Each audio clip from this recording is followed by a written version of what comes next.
Tov, Bedrat Hashem, Masechet Yoma, Daf Yudzaïn Amoud Aleph. Ouais, on est après Shema Mina, donc à la deuxième ligne, Ravada, Béré, des Ravitrak. Ouais, donc on rappelle, on en est dans l'histoire. Ouais. On a essayé de trouver, il y avait une marloquette entre Masechet Midot et Masechet Tamid. Que dans le Bet Hamoked, c'était une pièce qui était dans le Bet Hamikdash, on va voir les trucs. Il y avait une pièce ici qui était à peu près ici, ouais, au Bet Hamikdash, ça c'est le Bet Hamikdash, ouais, le Echa, le Misbeach. Et ici, il y a une pièce qui s'appelle Bet Hamoked. Dans le Bet Hamoked, il y avait quatre petites pièces, ouais, quatre petites pièces, et une de ces pièces, elle s'appelle le Bet Atelaim. Bet Atelaim, c'est l'endroit où on préparait les bêtes avant de les faire en tant que korbanot. Il y a une marloquette entre Masechet Tamid et Masechet Midot. Où est-ce que c'est Bet Hamoked? Est-ce que c'est au nord-ouest ou au sud-ouest? Masechet Tamid, c'était au nord-ouest, et Masechet Midot, c'était au sud-ouest. Première réponse de la Gemara, c'était la Masechet Midot, c'est un autre Tana. C'est le Tana qui s'appelle Rabbi Eliezer ben Yaakov. Hein? Rabbi Eliezer ben Yaakov. Ouais? Ouais, Rabbi Eliezer ben Yaakov. Ouais, c'est sûr. Donc ça, c'est Masechet Midot, et ça, c'est un autre Tana. Ouais? Très bien. Maintenant, la Gemara, et donc on a essayé de prouver que le Kohen, avec la para, etc., on a fait tous les calculs, comment ça se passait au Beth Amikdash, les hauteurs, les longueurs, on connaît, maintenant on peut faire architecte du Beth Amikdash, hein, les Hashem. Maintenant, la Gemara, elle va essayer de proposer une autre réponse. Pourquoi il y a une marloquette, a priori, entre la Masechet Midot et la Masechet Tamid, hein? Où est-ce qu'elle est, la pièce, ouais, la lishka, qui s'appelle Bet Atlaim. C'est bon? Très bien. Ravada Béré de Ravitrak Amar. Donc deuxième ligne dans Yudzaïn Amoudalef. Donc qu'est-ce qu'il a dit? Ravada, le fils de Ravitrak, Haïlishka, Aktsuye Makteya. Cette lishka là de Betatlaïm, la lishka de Betatlaïm, elle a l'air de. En fait, elle est Aktsuye Makteya, ça veut dire qu'elle est étalée. Ouais, elle est étalée, ça veut dire qu'elle est plus longue que les autres. Donc on va dire qu'elle est plus grande comme ça. A priori, elle est plus grande que les autres.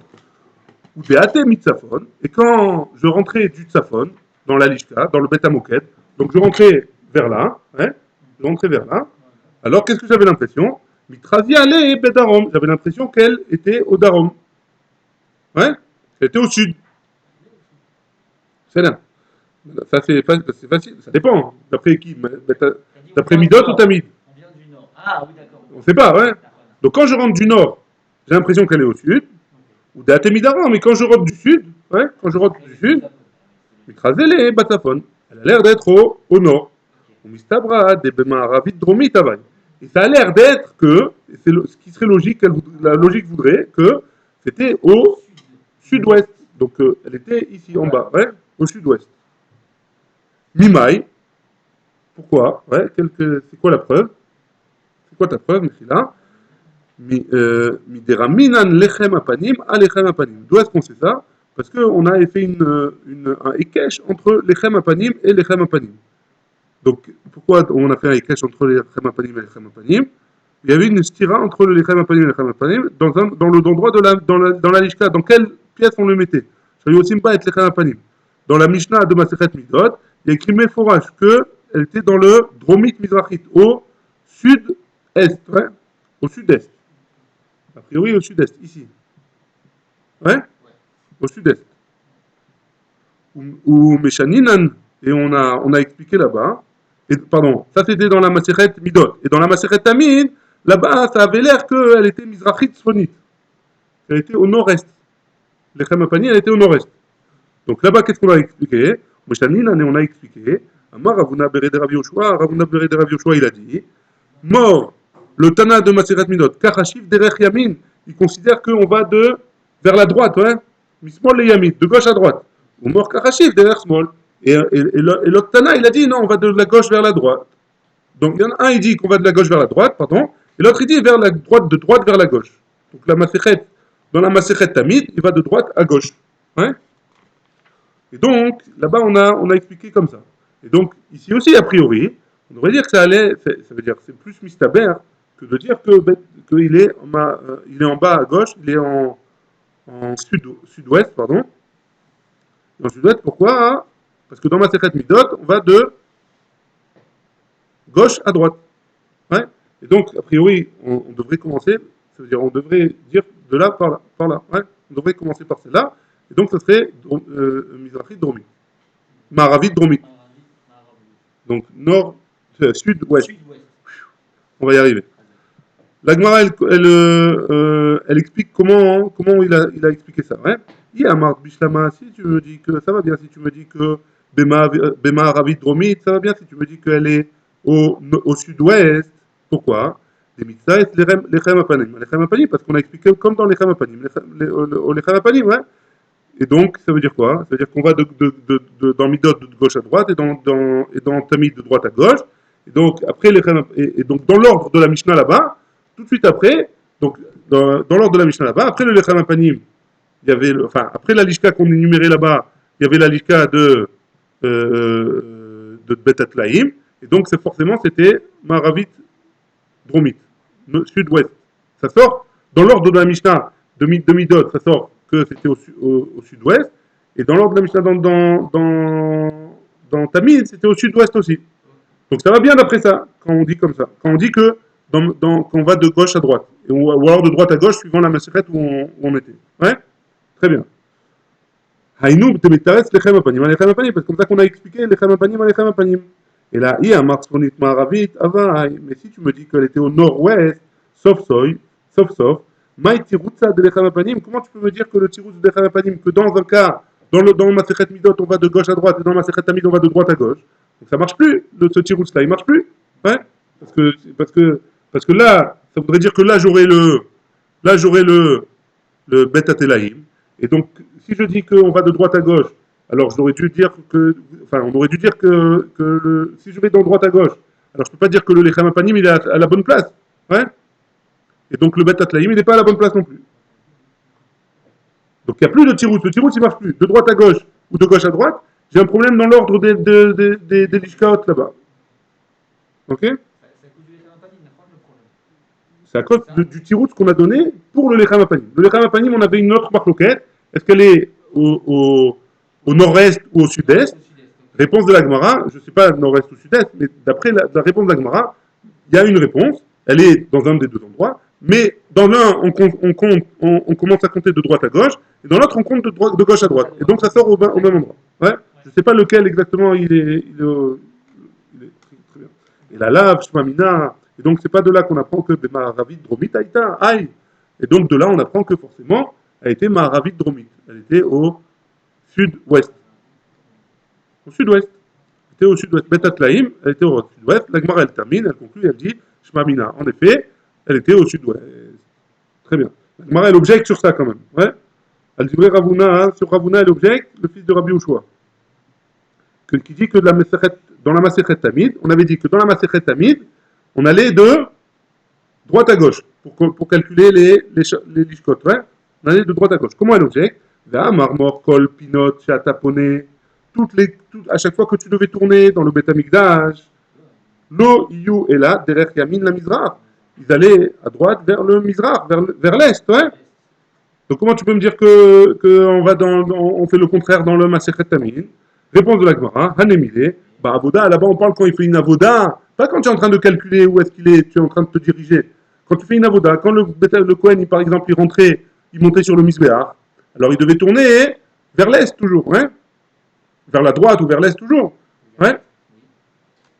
Par contre, Avalacha, mais ici, Rouchbena, Bealmaou, c'est juste un calcul. Où est-ce qu'il se trouve, où est-ce que chaque lishkel se trouve? C'est pas une avoda. Donc là, il n'y a pas de sens précis. Quand on fait de l'architecte, ouais, quand on fait des plans, on n'est pas obligé de dire qu'on va de droite à gauche ou de gauche à droite, ouais, comme dans la avoda. Il n'y a pas d'ordre principal. Et donc la tiroute de Ravuna Béré de Ravi Ushua, il est valable. Que dans une macérette, on va de droite à gauche, et dans l'autre macérette, on compte de gauche à droite. Ouais. Et donc, il en sort quoi? Que Bet Atlaïm, il était au sud-ouest. Ouais, d'après ça. Sud-ouest. Bet Atlaïm. Oui? Quoi, non, on reste avec le Shmamina d'avant. Ouais, c'est ça. L'objection, elle a été rejetée. Ouais. Dans la Voda, oui, il y a un sens, mais dans le calcul, il n'y a pas de sens. Ouais. Très bien. Maintenant, on revient au dernier point de notre Mishnah. Ouais. Notre Mishnah, elle avait dit quoi? La Mishnah a dit que le Kohen Gadol, il était Makriv Chelek Barosh. C'est lui que le Kohen Gadol, il était. C'est quoi Makriv Chelek Barosh, Mechila? Makriv Chelek Barosh, ça veut dire qu'il pouvait prendre en premier. C'est lui qui pouvait décider en premier quel korban il allait faire. C'est-à-dire, s'il voulait faire la shrita, il pouvait faire la shrita. Quel avoda il pouvait faire. S'il voulait faire la shrita, il pouvait faire la shrita. S'il voulait prendre les varim et les monter sur le misbéach, il pouvait. C'est lui qui décidait. Hein. Le Kohen Gadol, il décide. C'est le patron. Vinotel Chelek Barosh. Et quand il y avait un korban que le Kohanim mangeait une partie de ce korban, il pouvait choisir quelle partie il allait manger de ce korban en premier. Celui qui avait il avait le choix. Hein. Tanoura Banan. Ça, c'était la Mishnah. La Braïta, on a une Braïta qui nous dit Ketzad Makriv Chelek Barosh. Comment il était Makriv Chelek Barosh? Ça veut dire quoi? Hein? Omer, il disait Oh, Lazo, Ani Makriv. Ce korban-là de Ola, c'est moi qui lui fais le sacrifice. Minchazo, Ani Makriv. Ou alors, cette mincha-là, c'est-à-dire ce korban qui n'est pas une bête, ouais, Ani Makriv, c'est moi qui l'emmène sur le misbéach. Ketzad Notel Chelek Barosh. Comment il prenait la nourriture en premier, un korban en premier à manger, ouais. Il disait, Omer, il disait, Khatazo, Ani Notel, Ani Ochel, pardon. Ce khatat, ce korban expiatoire, c'est moi qui le mange. Hachamze, Ani Ochel. Ce korban Hacham, c'est moi qui le mange. Venotel Chala. Et il pouvait prendre une Chala, Mishte Chalot. Quand est-ce qu'il y avait deux Chalot au Beth Amikdash? C'était à Shavuot. Ouais. Shavuot, il y avait deux Chalot. Il avait le droit de prendre une entière pour lui, s'il voulait. Hein. Et il disait, je prends une Chala. Arba ou Chamesh, 4 ou 5. Mi maase lechem apanim. Si vous voulez prendre du lechem apanim, il pouvait prendre 4 ou 5. On va expliquer de quoi il s'agit exactement. Rabbi Omer, Rabbi nous dit, Léolam chamesh. Toujours, il pouvait prendre 5 au maximum. Ouais. Chez Nehemar, comme c'est marqué, Vaïta le Aaron, ou le Banav, il y avait le lechem apanim, il était pour Aaron et ses enfants. Hein? Ouais, Aaron, un et quatre fils. 4 ou 2. Ouais. Mais en tout cas, Aaron ou le Banav, Mechetza le Aaron, moitié à Aaron, ou Mechetza le Banav, et la moitié pour ses enfants. Alors tu vas me poser la question, il y avait 12 pains, alors pourquoi il n'en prend que 5? Il devrait en prendre 6 d'après Rabbi. La moitié de 12? Oui, pourquoi la moitié? Pourquoi d'où t'en arrives à la moitié? Mechetza, la moitié pour Aaron et la moitié pour ses enfants. Alors pourquoi Rabbi il a dit 5? Alors des 5, non? Les Pourquoi 5? Olam 5, les Olam Khamesh. Donc tu dois prendre 5 maximum. Oui, ils font 5 maximum. Chez Neymar. Ce n'est marre, comme c'est marqué. Daïta, les Aaron ou Banav. Vaïta le Aaron ou le Banav. Donc il y avait Mechetza le Aaron, la moitié pour Aaron et la moitié pour les enfants. C'est quoi la moitié de 12? C'est 6. Donc pourquoi? Donc Aaron il devrait prendre 6. La Gemara elle va expliquer pourquoi il ne prend pas 6. Ouais, d'après Rabbi, il prend que 5, on va voir tout de suite. Ouais. La Gemara elle dit Hakufa Kashia. Donc dans cette braïta là, il y a une marloquette. Il y a une contradiction a priori. Amar Notel Chala Achat Mishte Achalot. Il a le droit de prendre une Chala entière sur les deux. Donc c'est la moitié déjà. Donc il prend une. Mani. C'est qui? Rabbi. C'est Rabbi. Pourquoi Rabbi il a dit moitié? Hein? De Amar Palga Shakil. On prend la moitié. Donc c'est Rabbi, a priori. Très bien. Ema Metzaïta, la suite de la Braïta, c'est quoi? Arba ou Chamesh. Il prend ou 4 ou 5. Ou 4 ou 5, ouais? Arba ou Chamesh. Mimaase lechem apanim. Du lechem apanim. Les 12 pains qui étaient au Beth Amikdash. Atan nera banan. T'as lo shakil palga. Donc a priori, c'est Chachamim. Que les Chachamim ils disent, il prend pas la moitié. Il prend ou 4 ou 5. Ouais? On va expliquer après. Ouais? Donc c'est Chachamim. Donc le début, c'est Rabbi. Le milieu, c'est Chachamim. Ouais? Et Masefa, viens, on regarde la suite. Rabbi Omer, la fin de la Braïta, c'est Rabbi. Rabbi Omer, Léolam Chamesh, toujours il prendra 5 de l'Echem Apenim. Recha, Vesefa Rabbi, ou Metiar Tarabanan. Le début et la fin, c'est Rabbi, et le milieu, c'est Chachamim.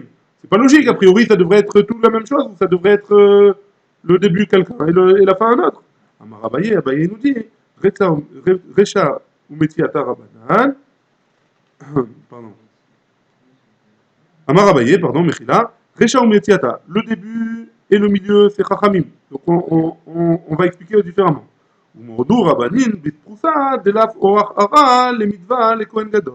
Le début, c'est Chachamim, ouais. Le début, c'est Chachamim. Et alors, pourquoi tu donnes une entière? A priori, d'après Chachamim, tu dois prendre moins que la moitié. Hein? D'après Rabbanan, tu dois prendre moins que la moitié. Ah, pourquoi tu donnes une entière à Shavuot? Parce que c'est pas des Recheret de lui donner un morceau. Ouais? tu es obligé de lui donner au moins une chala entière. Donc la moitié de 2, c'est 1. Tu peux pas lui donner un peu moins que 1. Tu es obligé de lui donner une entière. Et les Khamim, ils sont d'accord avec ça.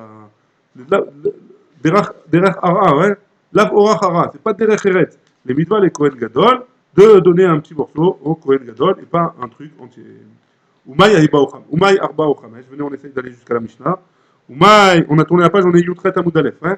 Oumaï Arba Ochamesh. C'est quoi 4 ou 5? C'est-à-dire, il faut que tu expliques, Rachamim, hein, ou 4 ou 5, ou des fois 4, des fois 5, il faut que tu me dises qu'on sache comment. Hein. Les Rabbanan de Amre, Nichnas, Notel Shesh, Veyotse Notel Shesh, ou sera Agafat Adlatot, Loshakil. Très bien. Donc, avant ça, on fait une petite introduction. Les Chamapanim, il y en avait 12, hein, qu'on mettait sur le Shulchan, les Chamapanim, il y en a 12, il y a 12 pains, qu'on mettait sur le Shulchan dans le Kodesh, hein, et on les sortait une fois par semaine. Quand? Le Shabbat. Hein. Le Shabbat, il y avait Achlafat Mishmarot. On changeait les gardes. Hein. Il y avait une nouvelle famille de Kohanim qui venait et une famille qui sortait. Hein. Et ils se partageaient les Lechem Apanim. Ceux qui rentraient, ils prenaient d'après maintenant. Hein. Avant, on va voir. Il y a plusieurs avis. Ceux qui rentraient, ils prenaient une partie. Ceux qui sortaient, ils prenaient une partie encore. Hein. Jusque-là, c'est bon. Ça, c'était l'introduction. Maintenant, d'après Chachamim, ouais, Nichnas Notel Shesh, celui qui rentre, la nouvelle famille qui rentrait, elle prenait 6, Veyotse Notel Shesh. Et la famille qui sortait, elle prenait 6 aussi. Usrar Agafat Latot Loshaki. Et le sachar de la fermeture des portes, il n'a pas compté. C'est quoi la fermeture des portes? C'est-à-dire que le matin, qui c'est qui a ouvert les portes?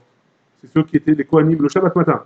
C'est les Kohanim qui étaient déjà là. Ouais. Donc le début du Avoda, c'est les Kohanim qui rentraient. Donc a priori, c'est eux qui doivent terminer la Avoda. Ils ont commencé. Et comme ils ne peuvent pas parce qu'ils sont partis, donc c'est les rentrants qui le font. Ils le font entre guillemets bénévolement. Hein. Donc a priori, on aurait pu penser qu'ils devraient avoir un salaire. Et on va voir que la vie d'après, leur salaire, d'après la vie d'après, c'est 2 chalotes du Lechem Apanim. Ceux qui ferment les portes, ils pourront droit à 2 chalotes du Lechem Apanim.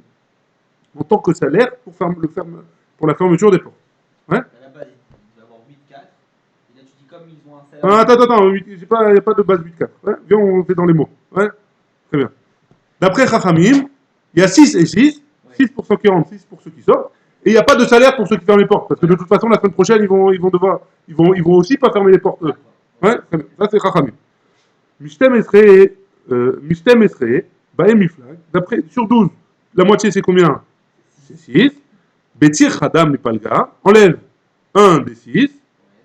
Ça fait 5. Chamesh Shakil. Donc le Kohen Gadol, il pouvait prendre, le maximum qu'il pouvait prendre, c'était 5. Pourquoi? Parce qu'il ne pouvait pas prendre la moitié pile, il doit prendre d'après Chachamim 1 de moins que la moitié, au moins 1 de moins, donc ça fait 5. Donc ça c'est d'après Rabbanan. Hein. C'est bon ou tu veux écrire sur le petit mouchoir? Donc là, pour Chachamim, on a compris 5. Maintenant il faut qu'il explique 4. Hein. Non, je te charrie pas. C'était pour détendre l'atmosphère un peu. Donc pour Chachamim, on a compris 5. Pourquoi il disait 5 Rabbanan? Ouais. Maintenant, ils ont dit 4 ou 5. Maintenant, il faut qu'on comprenne 4. Dans quel cas ils prennent 4? Non, les Rabbi Yehuda, d'après Rabbi Yehuda, qu'est-ce qu'il a dit Rabbi Yehuda? Dama, Nichnas Notel Sheva. Celui qui rentre, il prend 7. Quoi? 7. Pas 6 plus 1. 7. Shtaim, Bisra Gafat Adlatot. 2. Pourquoi? Parce qu'ils vont fermer les portes. Donc, ça fait 12 moins 2, ça fait 10. Moitié de 10, c'est 5. Et 2 de salaire. Attends, les 2 de salaire, on les a comptés déjà. 5 et... Moitié de 10, ça fait 5. 5 plus les 2 salaires, c'est 7. Donc ceux qui rentrent, ils prennent 7. Et ceux qui sortent, Veyotse, Notel Chamesh. Et ceux qui sortent, ils prennent 5. Très bien. Mais attends, le Kohen Gadol. Me'eser, Baem Miflag. Donc de quoi on doit... les 2, c'est pour le salaire. Donc ils ne rentrent pas en compte les 2 là. Donc il en reste combien? 10. 10. On divise par 2, ça fait combien? 5. Donc la moitié de 5, la moitié de 10 c'est 5. Me'eser, Baem Miflag. La moitié de 10 c'est 5. Batir Chada, on enlève 1 parce qu'il ne peut pas prendre la moitié. Batir Chada Mipalga. Et Shakil Arba, et donc il reste 4. Donc c'est pour ça que c'est dans ce cas-là, d'après Rabbi Yehuda, le Kohen Gadol, il a le droit de prendre 4 Lechem Apanim. Rava Amar, Rava il nous dit, on revient à notre Braïta, hein. Kula Rabbi, toute la Braïta, c'est Rabbi. Hein. Donc on avait dit, la première c'est qu'il prend, la Braïta on rappelle, hein. La première, il prend, le début de la Braïta, c'était, il prend un des deux pains de Shavuot, 4 ou 5 de l'Echem Apanim, et Rabbi il dit, non, moitié, c'est 5. Ouais. Donc comment tu peux me dire que tout, c'est Rabbi? Rabbi Amar, Kula Rabbi. Mais ça va là, qui est Rabbi Yehuda. Et il pense comme Rabbi Yehuda. Vela Mayarba. Et donc c'est quoi 4 d'après ça? Donc d'après ça, c'est quoi 4? Hamesh Baïl Mishkal, il devrait prendre 5. S'il pense comme Rabbi Yehuda, il devrait prendre 5 puisqu'il a le droit de prendre la moitié d'après Rabbi. La moitié pile, il a le droit de prendre d'après Rabbi. Hein? La Gemara, elle répond, la Kashia Hadeika Mishmar Amitakev, Hadeleka Mishmar Amitakev.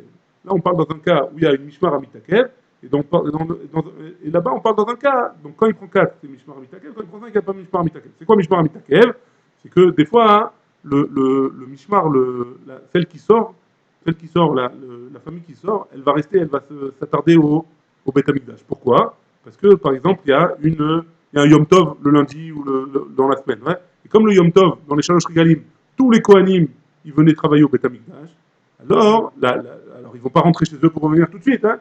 Ça s'appelle Mishmar Amitakev. Donc dans ce cas-là, hein, si un Mishmar Amitakev, il prendront moins la famille qui rentre, et donc la moitié, ça sera la moitié de 8, ce sera 4. Ouais. Très bien. Ilika, Mishmar Amitakev, Mishmone Baye le Miflag, il doit partager sur 8, Veshakil Arba, et donc il prendra 4. Ilika Mishmar Amitakev, s'il n'y a pas de garde qui reste, mais Ser Baye le Miflag, il prendra la moitié de 5, la moitié de 10, pardon, Veshakil Ramesh, et donc il prendra 5. Yahri, si c'est ainsi, Maï Rabbi Omer Leolam Ramesh. Pourquoi Rabbi, il dit à la fin alors, pourquoi il termine en disant Leolam Ramesh? Il prendra toujours 5. Réponse d'Agmara, Kashia. Ouais, l'Agmara, elle reste en Kushia, et donc on peut pas expliquer comme ça. Baruch Adonai, il est en âme, Amen, Amen.